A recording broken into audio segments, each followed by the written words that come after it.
नमस्कार दोस्तों, नमः शिवाय। जीवन ज्योति चैनल में आप सभी का हार्दिक स्वागत करती हूं। दोस्तों, आज की वीडियो कलश विसर्जन पर होने वाली है।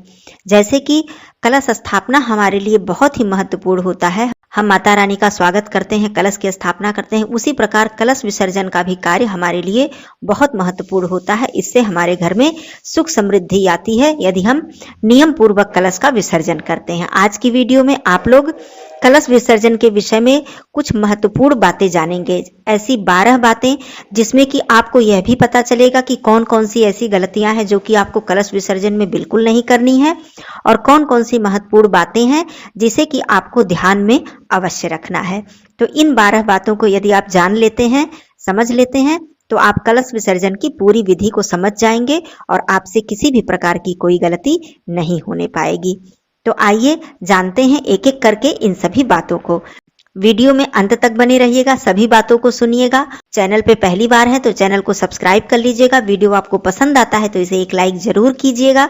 कमेंट बॉक्स में जय माता दी जरूर लिखिएगा। दोस्तों, आइए एक एक करके समझते हैं कि कौन कौन सी बातों का हमें ध्यान रखना है और क्या क्या गलतियां हमें नहीं करनी है। सबसे पहली बात, जब आप कलश विसर्जन करना शुरू करें तो चौकी पे जितनी भी आपने चीजें स्थापित की हैं, जितनी भी देवी देवता की स्थापना आपने की है, उसमें से कोई सामग्री को आपको जमीन पर उठाकर नहीं रखना है। पहली बात आपको ये ध्यान देनी है, ऐसी गलती आपको नहीं करनी है। किसी पात्र में या फिर किसी चुंदरी या किसी वस्त्र पर आपको रखना है। कभी भी कोई भी सामग्री जमीन पर आपको नहीं रखना है। दूसरी बात आपको क्या ध्यान देनी है, सबसे पहले आप कलश विसर्जन करने जब जाते हैं, चौकी के पास आप बैठते हैं, माता रानी के समक्ष बैठते हैं, तो सबसे पहले कलश को हिलाकर, ऐसे नहीं कि तुरंत आपको कलश को उठा लेना है, सबसे पहले कलश को थोड़ा सा हिलाकर और आपको प्रार्थना करनी है। प्रार्थना क्या करनी है कि जितने भी स्थापित देवी देवता हैं, कलश में स्थापित देवी देवता और जितने भी चौकी पर स्थापित नवग्रह देवता, जितने भी देवता हैं, मां अन्नपूर्णा जी, मां लक्ष्मी जी, सबसे आपको प्रार्थना करी है, जिसमें कि मां लक्ष्मी जी और गणेश भगवान जी को छोड़कर उन्हें कहना है कि आप हमारे घर में सदा सर्वदा के लिए विराजमान रहें। और जितने भी देवी देवता हैं, हमने आपका आवाहन किया, आपसे आग्रह किया, आप हमारे घर में आए, अब आप अपने धाम को जा सकते हैं। फिर मेरे निवेदन करने पर आप मेरे घर आकर मुझे आशीर्वाद अवश्य प्रदान कीजिएगा। तो इस तरह से कलश में स्थापित सभी देवी देवताओं को जाने का आग्रह किया जाता है। मां लक्ष्मी जी और गणेश जी को सदा रहने के लिए निवेदन किया जाता है। इस तरह से करने के बाद ही आप कोई सामग्री वहां से उठाएंगे।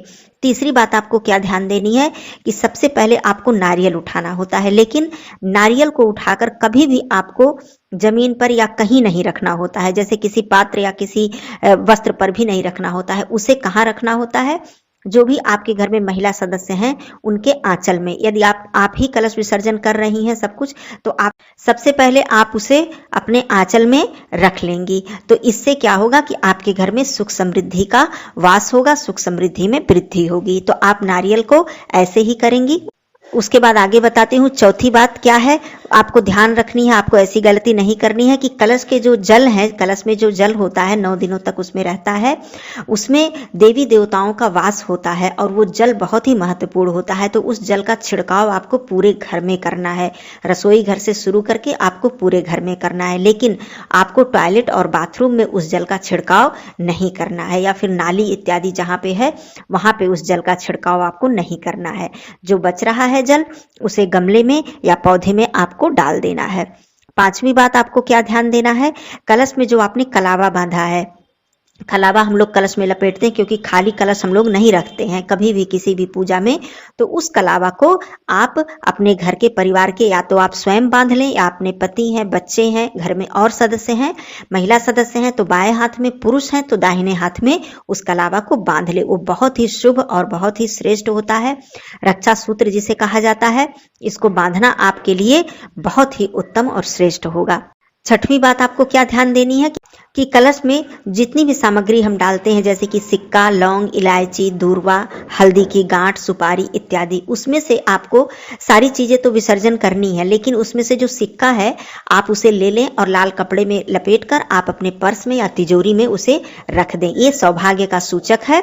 सिक्के को आप हमेशा अपने पास उसे रखे रहें। सातवीं बात आपको क्या ध्यान देना है, जो कि बहुत ही ज्यादा सबके मन में ये बातें आती हैं और कई तरह की बातें इस विषय में होती भी हैं, कि जो कलश के ऊपर नारियल जिसे कि आप अपने आंचल में लिया है, उसे क्या करना है, क्या तोड़ना है?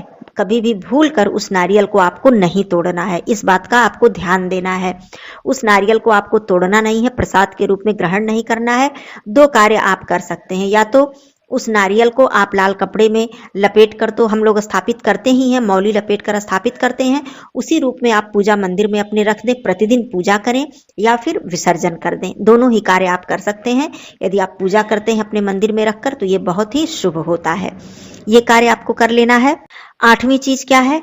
अक्षत। जितने भी अक्षत होते हैं, जैसे हम नवग्रह की स्थापना अक्षत से करते हैं, या फिर हम अष्टदल कमल बनाकर उस पर कलश की स्थापना करते हैं। अखंड ज्योत के लिए भी हम अष्टदल कमल बनाते हैं और उस पर अखंड ज्योत की स्थापना करते हैं। तो सारे अक्षत जो होते हैं उसे क्या करना होता है, उसे आप विसर्जन न करें, बल्कि गौ माता को खिला दें या फिर पक्षियों के लिए डाल दें।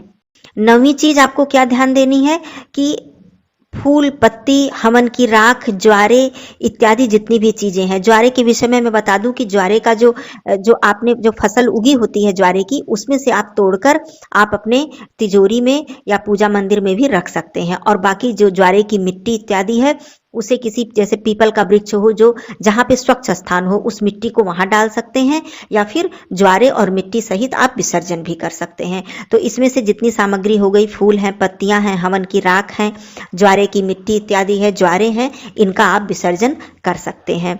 10वीं चीज आपको ध्यान देने वाली ये बात है, जैसे विसर्जन का कार्य, आपने विसर्जन का कार्य कर लिया और जितनी भी सामग्री है जल प्रवाह करना होता है, विसर्जन इसी को कहते हैं।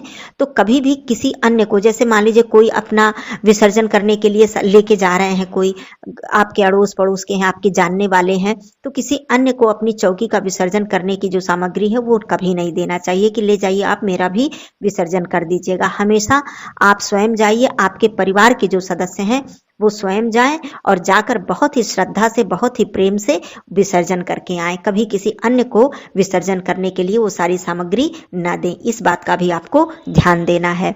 11वीं चीज आपको क्या ध्यान देनी है कि जो चुंदरी है, चुंदरी का क्या करें? जैसे एक बार आपने बिछाया तो ऐसा नहीं है कि आप दोबारा प्रयोग में नहीं ला सकते हैं। उस चुंदरी को आप दोबारा भी पूजा में प्रयोग में ला सकते हैं। तो उसे साफ करके आप पूजा स्थल पर या फिर जहां भी आपको रखना हो स्वच्छ जगह पर आप उस चुंदरी को रख सकते हैं। उसका विसर्जन करने की बिल्कुल भी आवश्यकता नहीं है। 12वीं बात मैं आपको बता दूं कि जैसे कि कलश विसर्जन क्या होता है। जैसे आपने कलश को हिला दिया, मैंने बताया आग्रह करके, प्रार्थना करके, क्षमा प्रार्थना करके आपने हिला दिया और सारी सामग्री को आपने यथास्थान रख लिया, समेट लिया, तो एक तरह से आपका कलश विसर्जन हो गया। ऐसा नहीं है कि जिस समय आपने किया उसी समय आपको ले जाकर तुरंत जल प्रवाह करना है, ऐसा बिल्कुल नहीं है।